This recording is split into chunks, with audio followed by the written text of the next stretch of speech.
Good morning વિદ્યાર્થી મિત્રો.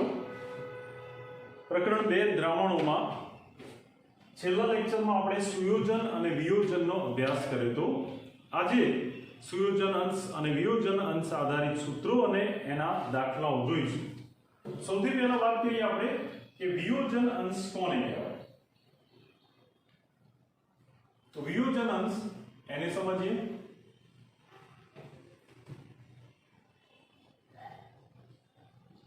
વિયોજનની પ્રક્રિયામાં જોવા મળતો અંશ એટલે કે ભાગ એને આપણે વિયોજન અંશ તરીકે ઓળખાવીશું.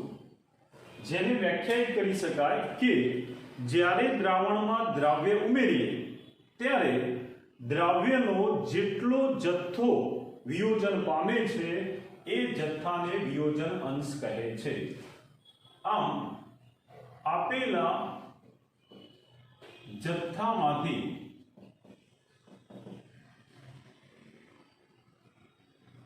વિયોજન પામતા દ્રવ્યના જથ્થાને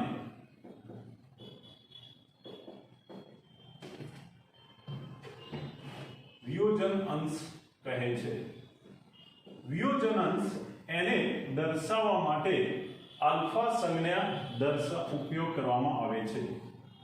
વિયોજન અંશને આલ્ફા સંજ્ઞાથી દર્શાવવામાં આવે છે. ટૂંકમાં આપણે જો વ્યાખ્યા લખવી હોય તો વિયોજન અંશ માટે એવું લખી શકીએ કે દ્રાવણનો વિયોજન અંશ એટલે દ્રાવણમાં રહેલો દ્રાવ્યનો કુલ જથ્થો અને એમાંથી વિયોજન પામેલો જથ્થો કેટલો.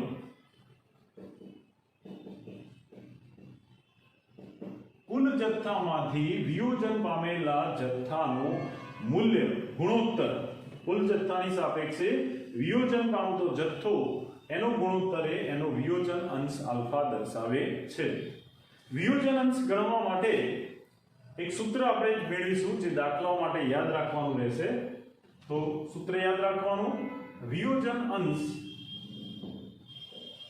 આલ્ફા નક્કી કરવા માટેનું સૂત્ર છે વિયોજન અંશ આલ્ફા બરાબર i-1 નીચે છેદમાં n-1, જ્યાં i એ વોન-ફોર્મ અવયવ દર્શાવે છે. i એ વોન-ફોર્મ અવયવ દર્શાવે છે અને સ્મોલ n એ વિયોજન થવાથી છૂટા પડેલા કણોની સંખ્યા દર્શાવે છે. દાખલા તરીકે NaCl નું વિયોજન થાય તો NaCl નો એક દ્રાવ્ય કણ વિયોજન પામતા કુલ 2 કણોમાં વિયોજન પામશે. તો n બરાબર 2 લઈશું. એ જ પ્રમાણે FeCl3 હોય તો એનું વિયોજન થાય ત્યારે એમાંથી ક્લોરાઇડના 3 આયનો Cl- ના 3 અને Fe+3, આ -1 એવા 3 -3 તો ધન વીજભાર +3, Fe+3 વાળો 1 આયન અને ક્લોરાઇડના 3 એમ કુલ આયનોની સંખ્યા થશે 4, જે વિયોજન પામતા કણોનું મૂલ્ય કહેવાય. આમ વિયોજન થાય ત્યારે દ્રાવ્યમાંથી છૂટા પડતા આયનોની સંખ્યા એને આપણે વિયોજન પામતા કણોની સંખ્યા વડે n થી દર્શાવીશું. જો આપણી પાસે વોન-ફોર્મ અવયવ i નું મૂલ્ય અને વિયોજન પામતા કણોની કુલ સંખ્યા જો જાણતા હોઈએ તો આ સૂત્રની મદદથી વિયોજન અંશ આલ્ફા શોધી શકાય. વિયોજન અંશ આલ્ફા મળી જાય તો એનો ઉપયોગ કરી વિયોજનના ટકા શોધી શકાય. ધ્યાન રાખજો, વિયોજન ના ટકા શોધવા માટે વિયોજન અંશ જેને આપણે આલ્ફા વડે દર્શાવીએ છીએ એને 100 વડે ગુણવામાં આવે તો આપણને શું મળશે? વિયોજનના ટકા મળશે. તો એક સૂત્ર વિયોજન માટે, વિયોજનના ટકા શોધવા માટે આપણે 100 વડે ગુણવાનું રહેશે. અને ત્રીજું જે છે વિયોજન અચળાંક શોધવા માટેનું સૂત્ર. વિયોજન અચળાંક એને આપણે જો કે એ વડે દર્શાવીએ, કે એ અથવા કેબી એ વિયોજન અચળાંક કહેવાય. એસિડ બેઝ માટે આપણે કે એ કેબી આવું લેતા. તો વિયોજન અચળાંકને આપણે કે એ અથવા કેબી વડે દર્શાવીએ તો એનું સૂત્ર થશે alpha square C0 upon 1 minus alpha, જ્યાં આલ્ફા એ વિયોજન અંશ દર્શાવે છે, જેને આપણે આ સમીકરણ 1 સૂત્ર 1 ઉપરથી નક્કી કરી શકીએ. જ્યારે C0 એ દ્રાવણની સાંદ્રતા દર્શાવે છે, શરૂઆતની સાંદ્રતા, અથવા જેને કહેવાય શૂન્ય સમયની સાંદ્રતા દર્શાવે છે. આ બંને કિંમત ઉપરથી આપણે વિયોજન અચળાંક પણ ગણી શકીએ.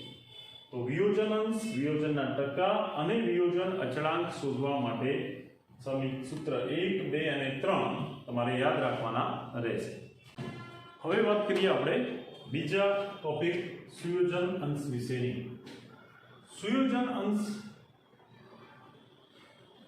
એને x સંજ્ઞા વડે દર્શાવવામાં આવે છે, જેના માટે પણ આપણે વ્યાખ્યા અને સૂત્ર જોઈશું.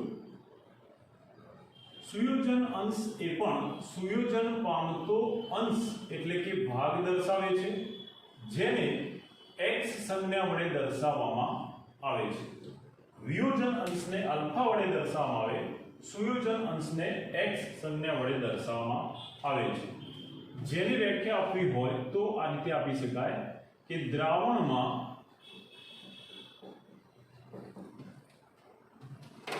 દ્રવ્યના કુલ જથ્થામાંથી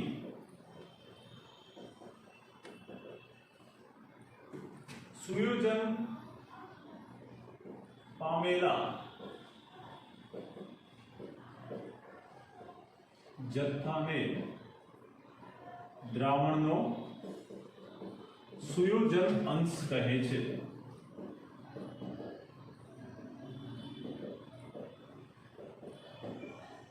જેને સૂત્રથી દર્શાવવું હોય તો આ પ્રમાણે લખી શકાય.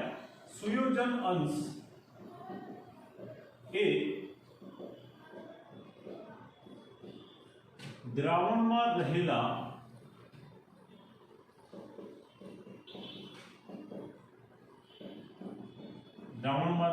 દ્રવ્યનો કુલ જથ્થો, એમાંથી દ્રાવણમાં સુયોજન પામતો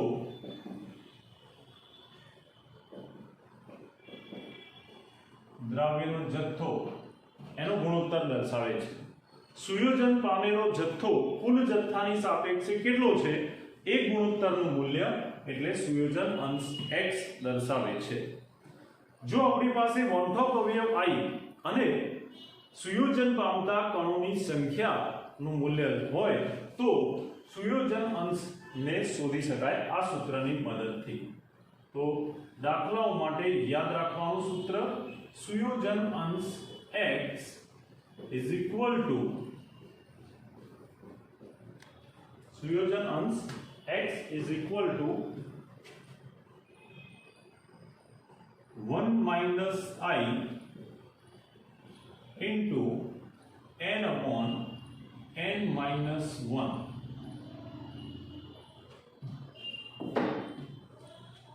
જ્યાં I એ વોન્થોપ અવયવ અને n એ સુયોજન પામતા કણોની સંખ્યા દર્શાવે છે.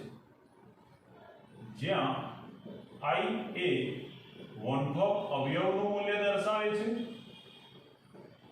અને small n A number of particle એટલે કે કણોની સંખ્યા. કયા કણો?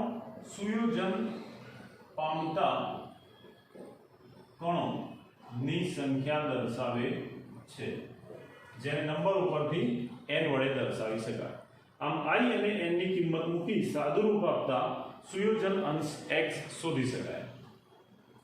વિયોજન માટે આપણે જે રીતે ટકા શોધીએ છીએ એ જ રીતે સુયોજનના ટકા શોધવા માટે સુયોજનના ટકા શોધવા માટે આપેલા સુયોજન અંશનું મૂલ્ય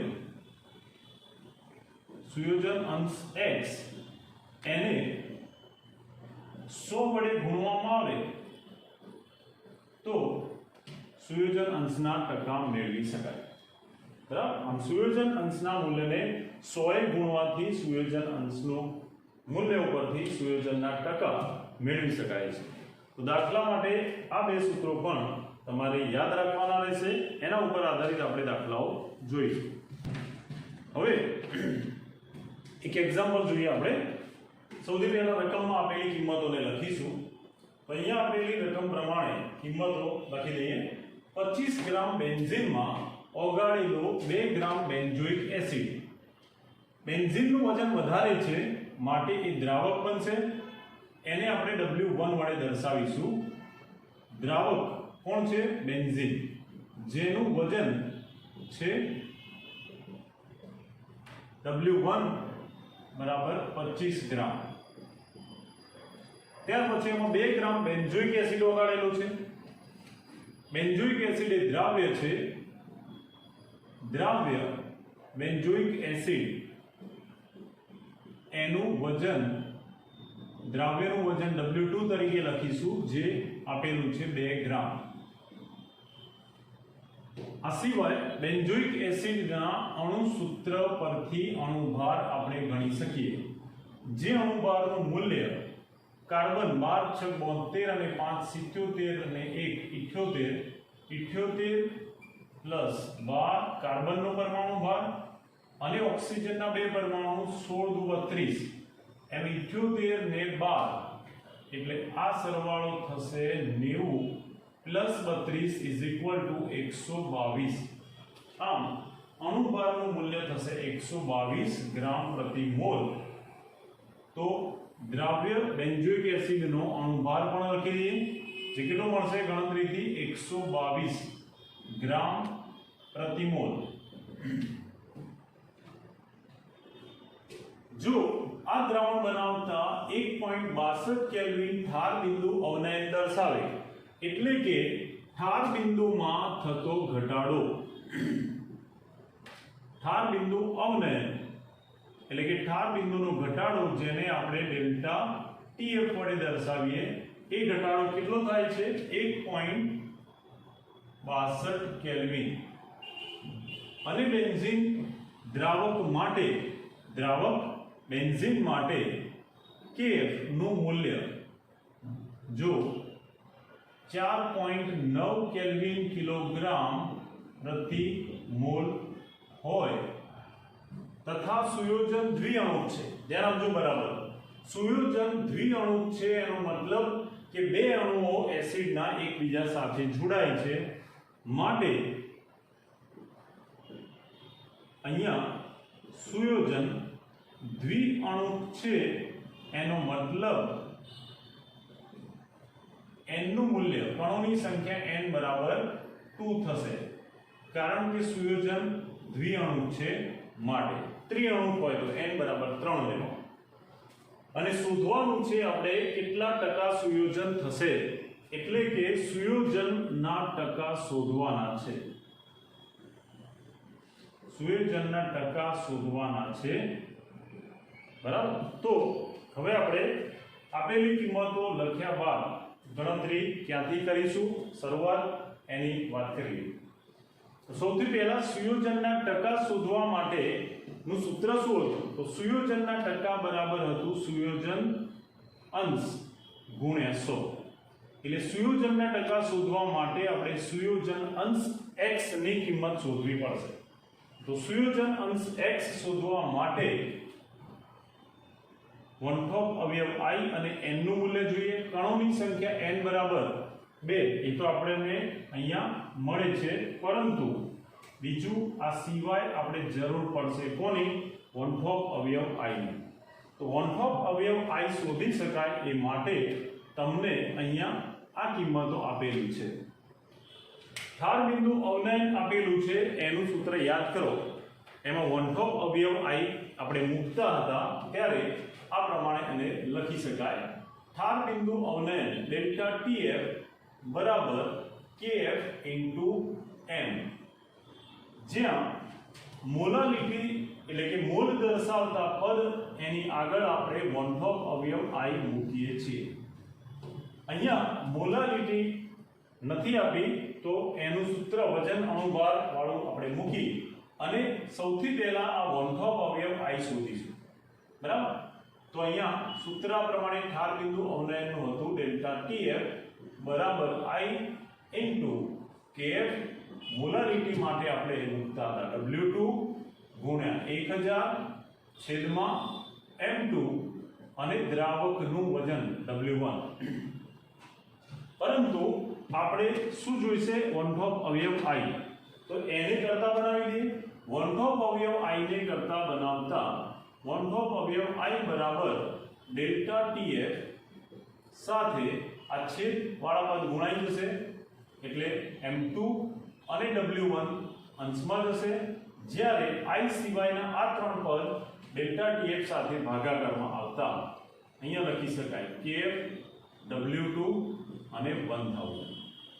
હવે કિંમત મૂકી દઈએ જે ઓલરેડી આપણને આપેલી છે. ડેલ્ટા TF ની વેલ્યુ છે 1.62. M2 જે અણુભાર છે બેન્ઝોઇક એસિડનો એને તમે ગણી શકો 122 થાય. W1 દ્રાવકનું વજન જે છે 25 ગ્રામ. KF મોલર અવનયન અચળાંક જેનું મૂલ્ય બેન્ઝીન માટે અહીંયા આપેલું છે 4.9.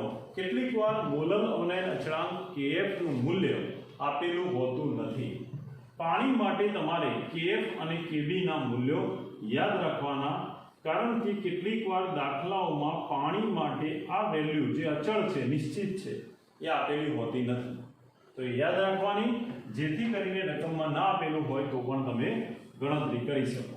તો પાણી માટે KF KB યાદ રાખવાના. હવે એ સિવાય હશે તો તમને આપેલું છે જેમ બેન્ઝોઇક એસિડનો KF તો એ આપેલો છે જેની કિંમત મૂકી દઈએ 4.9. W2 દ્રાવ્યનું વજન જે છે 2 ગ્રામ અને 1000. આનું સાદુરૂપ આપતા આપણને મળશે વોન-ઓફ અવયવ I નું મૂલ્ય. જે વોન-ઓફ અવયવ I નું મૂલ્ય મળે છે 0.504. તમે સાદુરૂપ આપશો તો એનું મૂલ્ય મળશે આટલું 0.504. આમ સૌથી પહેલી ગણતરી કોની કરવાની રહેશે? વોન-ઓફ અવયવ I. I મળી જાય n આપેલું છે એટલે કે આપણે દ્વિઅણુ ઉપરથી લખેલું છે તો I અને n ઉપરથી હવે સુયોજન શોધી શકાય અને સુયોજન મળે તો એના ટકા શોધી શકાય. તો હવે સુયોજન શોધવા માટે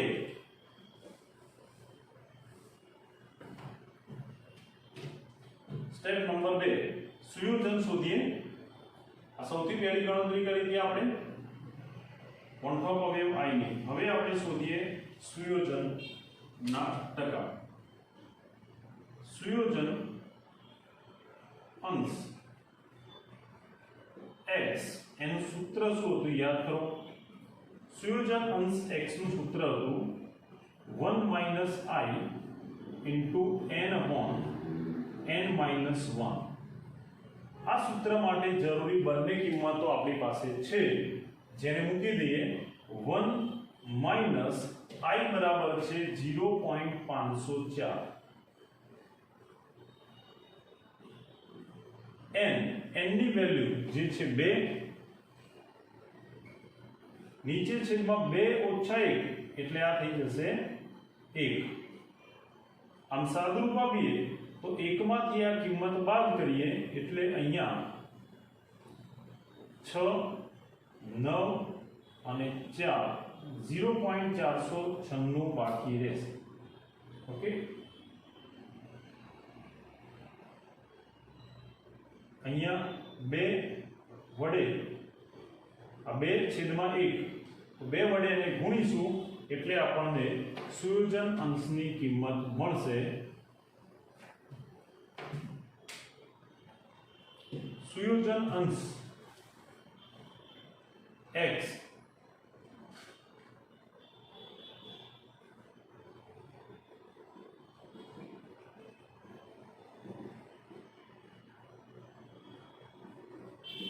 બરાબર આ બંનેનો ગુણાકાર કરતા સુયોજન અંશ x નું જે મૂલ્ય છે તે મળે છે 0.992।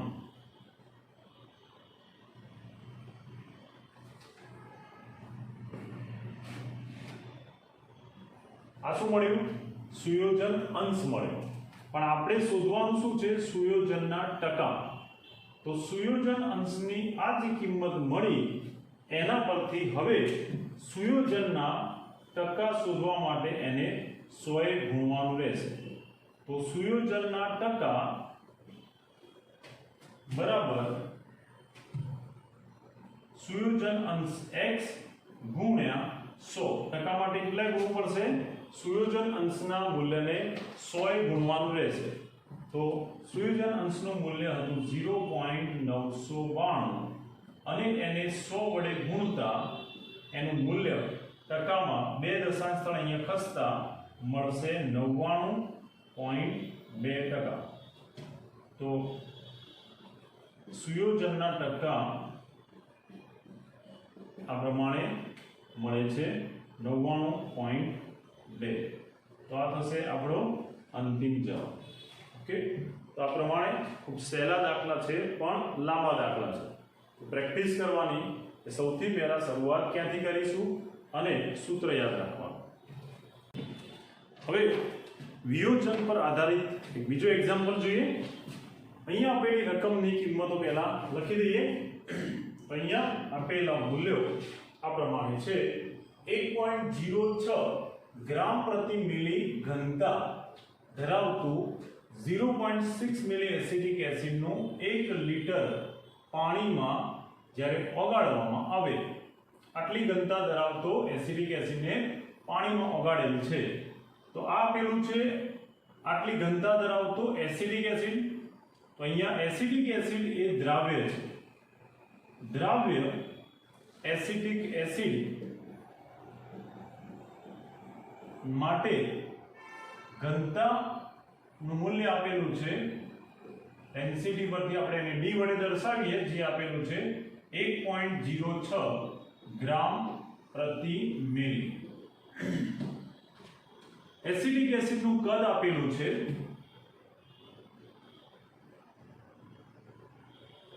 જે છે 0.6 મિલી। એને 1 લિટર પાણીમાં ઓગાળેલું છે। તો પાણી એ અહીંયા દ્રાવક છે।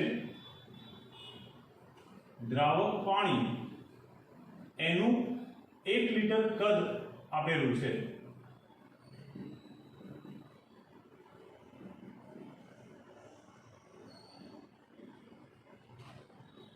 અને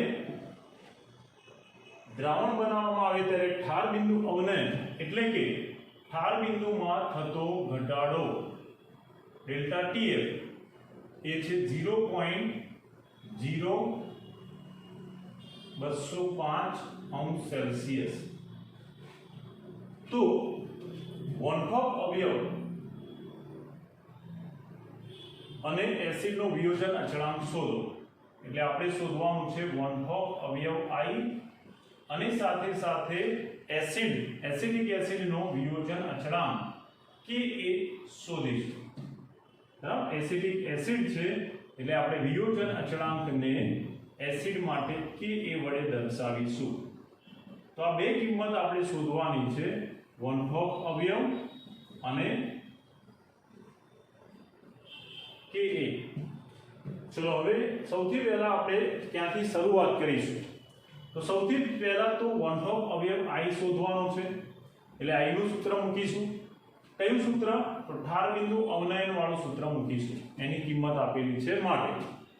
બરાબર, હવે ઠાર બિંદુ અવનયન માટેના સૂત્રમાં ડેલ્ટા TF બરાબર IKF * m એવું હોય તો એની આપણે જરૂર પડશે। તો એના માટે આપણે દ્રાવ્યનું વજન, અણુભાર આ બધી કિંમતોની જરૂર પડશે। તો એ કિંમતોને શોધવા માટે આપણે લખી દઈએ આ બધી કિંમતો। ઘનતા અને કદ આપેલું છે તો દ્રાવ્યનું વજન મળી જાય। તો તો આપણે જરૂર પડશે અહીંયા દ્રાવ્યનું વજન એને આપણે શોધીશું ઘનતાના સૂત્ર પરથી. ઘનતા બરાબર દળ ભાગ્યા કદ, જેના પરથી પદાર્થનું દળ બરાબર ઘનતા ગુણ્યા કદ થશે. આમ દ્રાવ્યનું વજન આપણે શોધીશું ઘનતા અને કદના ગુણાકાર કરીને. તો દ્રાવ્યનું વજન W2 બરાબર દ્રાવ્યની ઘનતા ગુણ્યા એનું કદ.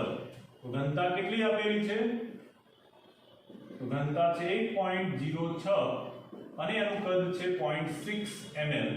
આ ગુણાકાર કરવાથી આપણને દ્રાવ્યનું વજન W2 મળશે, જેનું મૂલ્ય મળે છે 0.636 આટલા ગ્રામ દ્રાવ્યનું વજન મળશે, જેને આપણે W2 વડે દર્શાવીએ છીએ.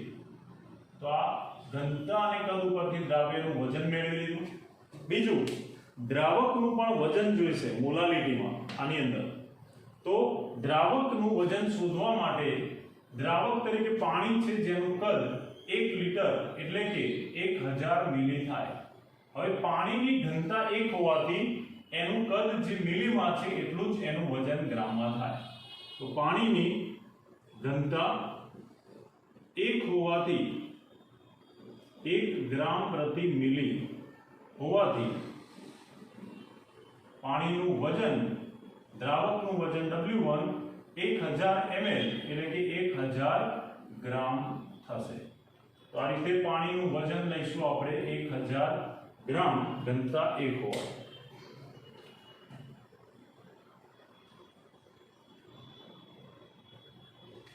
બીજું એક યાદ રાખવાનું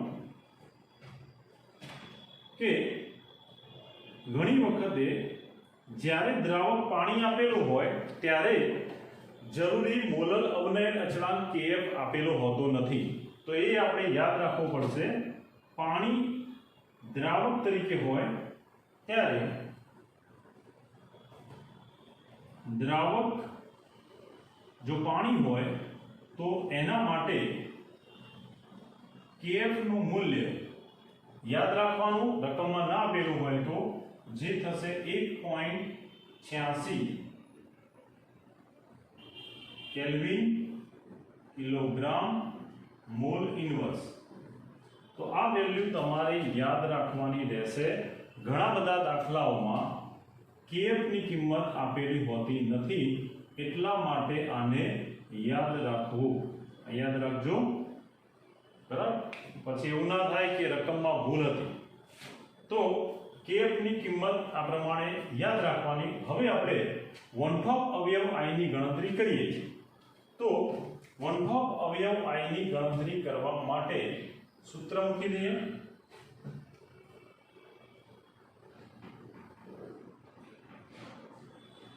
ડેલ્ટા TF બરાબર I into Kf into m.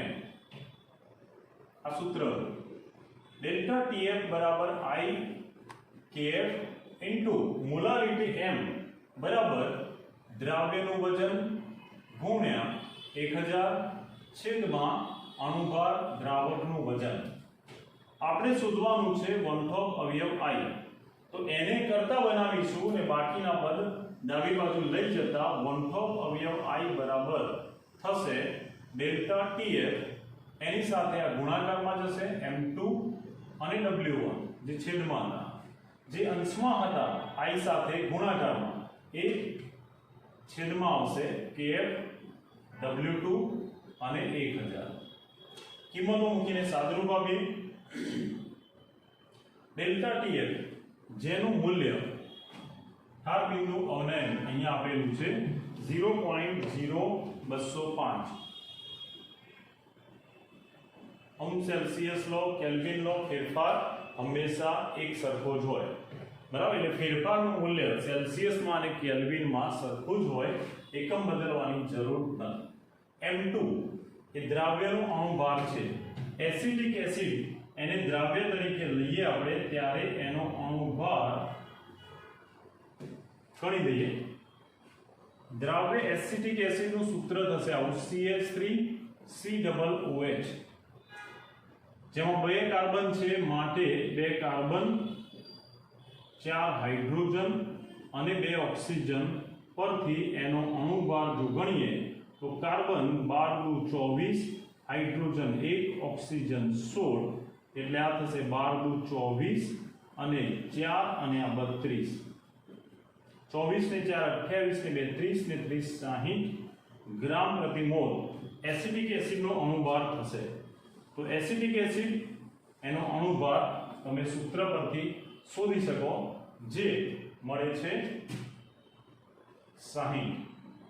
W1 જે દ્રાવકનો વજન છે, જેનું મૂલ્ય 1 લિટર ઉપરથી આપણે 1000 ગ્રામ લીધું। Kf એનું મૂલ્ય તમને કહ્યું એ પ્રમાણે આ યાદ રાખવાનું, આપેલું ન પણ હોય, જેમ અહીંયા નથી આપેલું તો એ મૂકવાનું 1.86। પાણી માટે Kf નું મૂલ્ય હંમેશા 1.86 લેવું।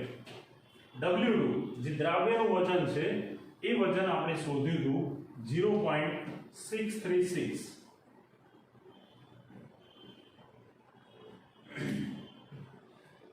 અને છેદમાં સૂત્રમાં 1000 હતા, જેમ એમ લખીશું। આ બધાનું સાદુરૂપ આપતા વન-ટોપ અવયવ I ની કિંમત આપણને મળે છે, જેનું મૂલ્ય છે 1.041। વન-ટોપ અવયવ I કેટલો મળે છે? 1.041।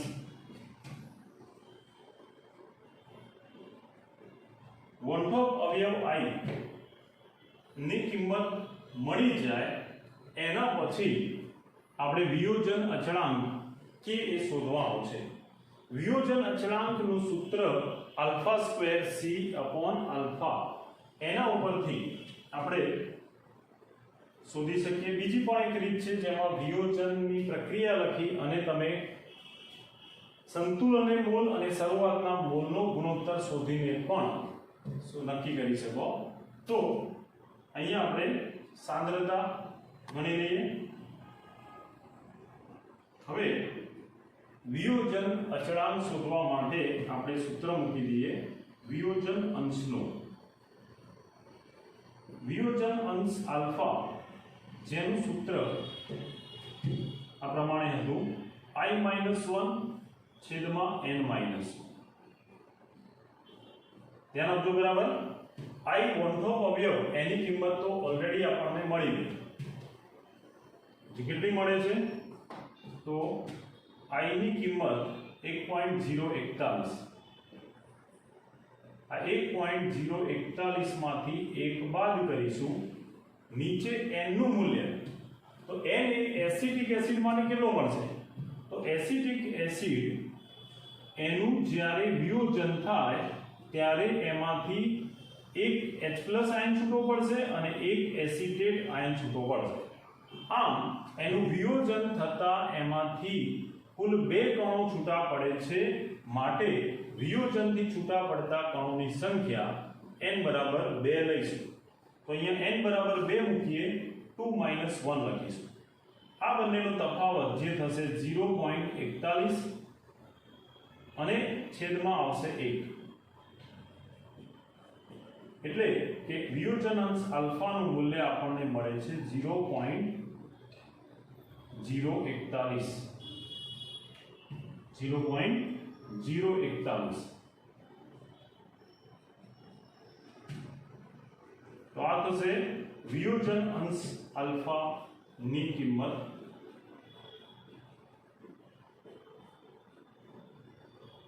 વિયોજન અંશ મળી જાય તો એના પરથી આપણે શોધી શકીએ છીએ વિયોજન અચળાંક, જેના માટે તમારે સૂત્ર યાદ રાખવાનું છે, જે ઓલરેડી ધોરણ 11 માં સંતુલન પ્રકરણમાં આપણે શીખી ગયા, જે આ પ્રમાણે થશે। વિયોજન અચળાંક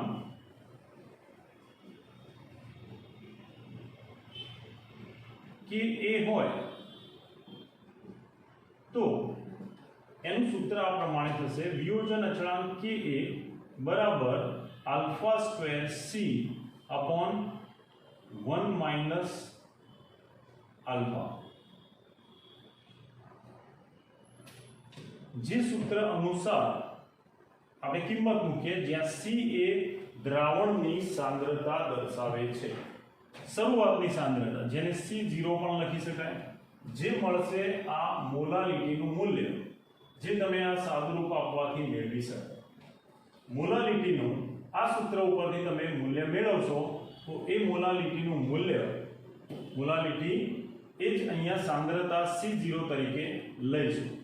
બરાબર, તો મોલાલિટીનું મૂલ્ય તમને સાદુરૂપ આપતા મળે છે 0.0106. એટલે આપણે કિંમત મૂકી દઈએ જ્યાં C0 એ શરૂઆતની સાંદ્રતા મોલાલિટી m તરીકે લેવો. હવે કિંમતો મૂકી દઈએ.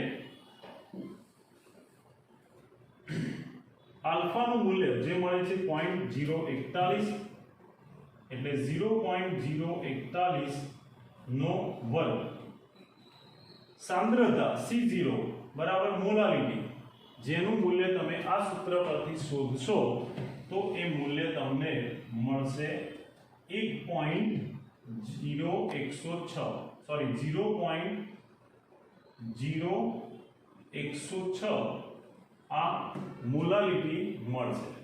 આ સૂત્ર પરથી મોલાલિટીનું મૂલ્ય મળશે 0.016 અને એ કિંમત અહીંયા આપણે મૂકેલી છે. નીચે 1 માઈનસ આલ્ફા 1 માઈનસ આલ્ફાની કિંમત જે કેટલી હતી 0.041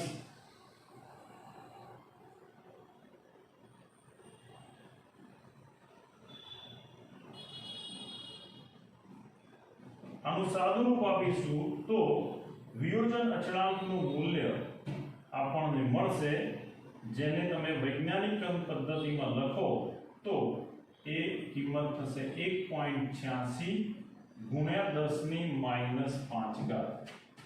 આમ વિયોજન અચળાંક Ka એસિડ હોવાથી આપણે એને Ka વડે દર્શાવીશું જેનું મૂલ્ય મળશે 1.86 ગુણ્યા 10 ની માઈનસ 5 ઘાત જે આપણો અંતિમ જવાબ થશે. તો આ પ્રમાણે સુયોજન અંશ અને વિયોજન અંશના દાખલાઓ ગણી શકાય. આ નોટ તમારે યાદ રાખવાની Kf અને એ જ રીતે Kb નું મૂલ્ય યાદ રાખવાનું. તો દાખલાઓની પ્રેક્ટિસ કરજો અને સૂત્રો બરાબર તૈયાર કરજો, એકમ મૂકવાની ભૂલ થાય નહીં. Okay, bye, thank you.